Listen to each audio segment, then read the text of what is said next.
Yo, what's up guys, Seasonal Talk Sammy here to bring you guys my review for episode 4 of Rin-ne-No Lagrange, or Lagrange, the Flower of Rin-ne. I'm actually surprised I actually pronounced it by its Japanese name, but whatever. But yeah, this episode was alright. I mean, I wouldn't say it had funny moments, because I mean it had funny moments, but I just didn't find them, funny. But yeah, this episode was pretty alright. Like, it had some interesting moments, like pretty much like the beginning of the episode where those two guys met up with this other guy, like, and they were like, what the hell, and then that kid from that we saw last episode, he actually escapes, and so that was actually pretty interesting. But other than that, this episode was like, yeah, it was, like I said, it was pretty decent. We're formally introduced to that chick from the previous episode. The name is apparently Muginami.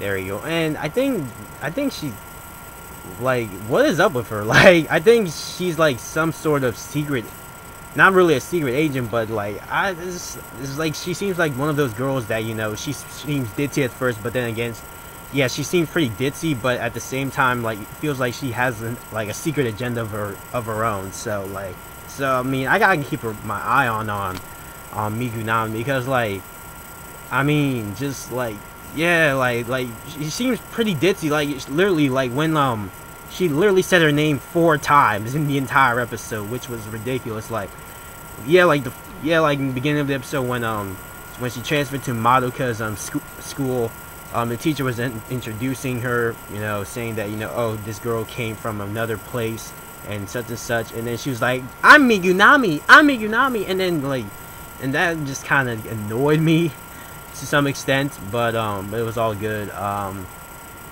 then just, yeah, and I was pretty much right on the fact that she's pretty much going to be the fan service of this, the main attraction of the fan service in this show.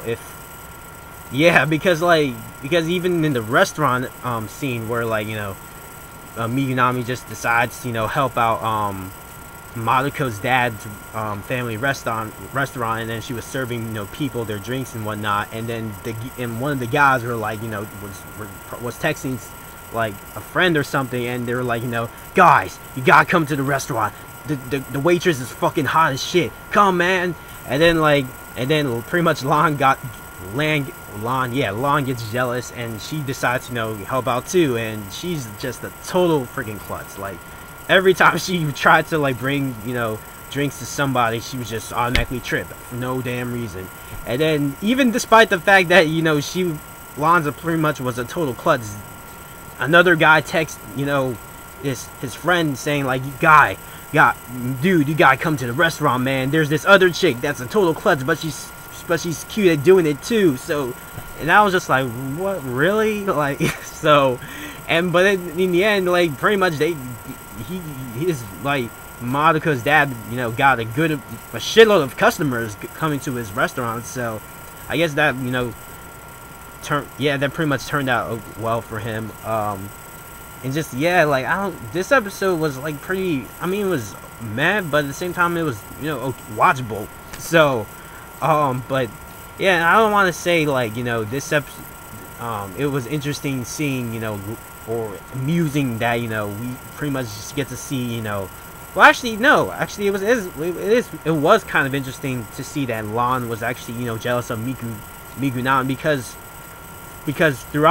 so far in this entire series, like, she pretty much appears as, pretty much kind of acts like somewhat of a robot, which, like, at the first episode, she pretty much was just an emotionless, girl, and it was actually kind of, interesting to see that she actually has, a bit of jealousy in her, and yeah, so really, I don't know how this is gonna work out, because I know for a fact they're eventually gonna, Muginami and Lan are gonna have to team up, eventually. So, I mean, I don't know how this is gonna work out, but I would think, they would, sort it out. And just yeah. But and then Lan like was so jealous, like she even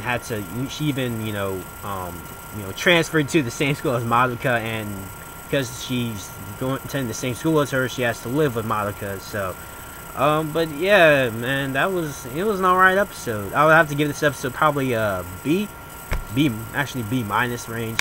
But anyway, what you guys think about this episode? Did you enjoy seeing, Muginami, the AKA Tits McGee? I'm kidding. I wouldn't go all the way to say she's pretty much Tits McGee, because it's not like her tits were kind of out there, but not in the same way as I was, thinking like, Lucy from Fairy Tail. But anyway, what you guys think about this episode? Put in the comments below if you have any. And this is Seasonal Talk Sam, and I'll see you guys next week. So, peace out.